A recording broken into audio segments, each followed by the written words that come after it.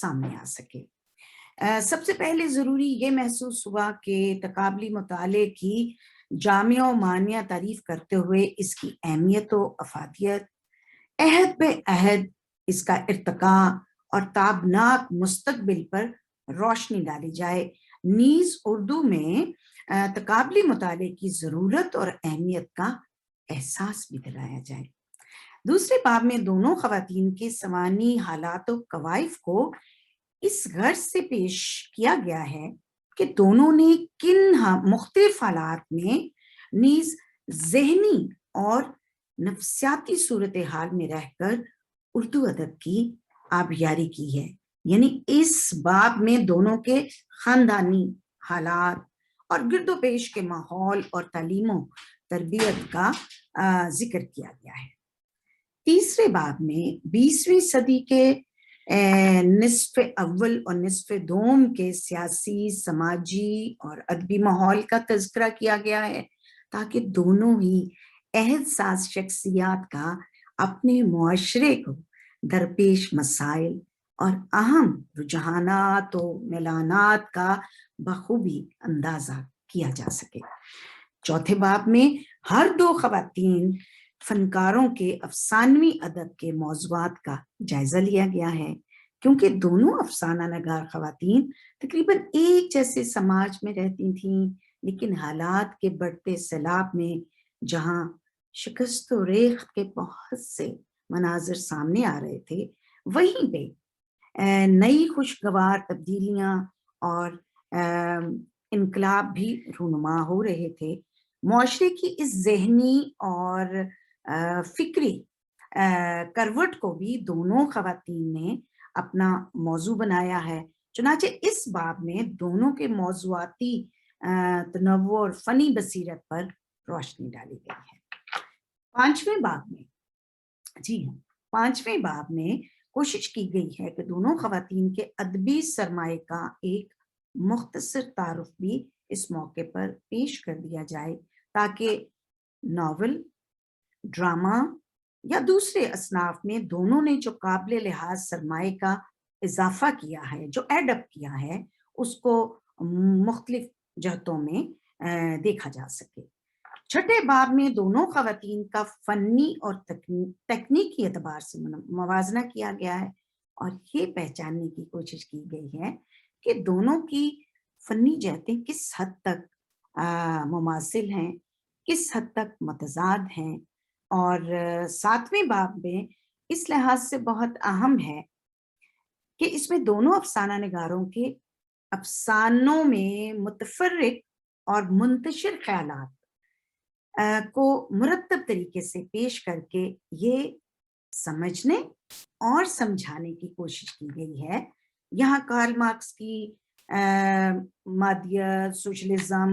گاندھیائی نقطہ نظر اور روحانی اقدار سے لے کر وجودیت تک کے افکار و نظریات کو فن پاروں میں کس طرح سے منعکس کیا گیا ہے، اس کا جائزہ لیا گیا ہے۔ اور جناب والی مقالے کا 8واں باب جو ہے وہ مرکز و محور کی حیثیت رکھتا ہے، کیونکہ اس میں دونوں خواتین کے نسوانی کرداروں کی پیشکش، بصیرت اور دلکشی کے پہلوؤں پر روشنی ڈالی گئی ہے۔ دونوں فنکار حساس، ذہین، فاضل اور دانشورانہ بصیرت کے اوصاف سے جڑی خواتین ہیں، اور جنہوں نے عورت کے ادراک و شعور کی مختلف منزلوں کو، اس کے جذبات و احساسات کی نزاکت کو دوربینی کے ساتھ پہچانا بھی ہے اور پرکھا بھی ہے۔ چنانچہ اس باب میں سبھی اہم نسوانی کرداروں کو زیر بحث لایا گیا ہے۔ 9ویں اور آخری باب میں، یعنی 9th والا جو باب ہے، لاسٹ والا باب ہے، اس میں یہ واضح کرنے کی کوشش کی گئی ہے کہ ان دونوں خواتین افسانہ نگاروں کے ذریعے صنف افسانہ کو کیا فائدہ پہنچا، اور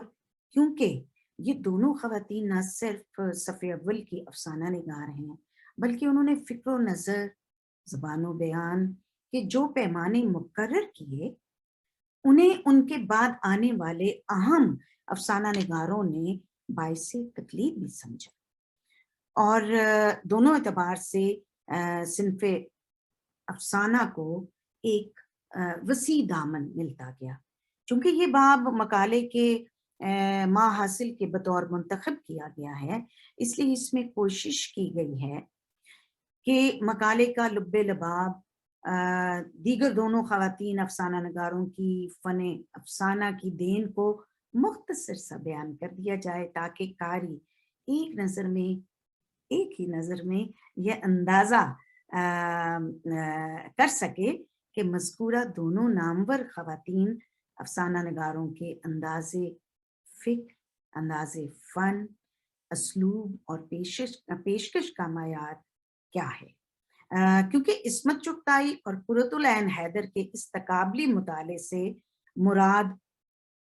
ہر دو ادیباؤں میں کسی کی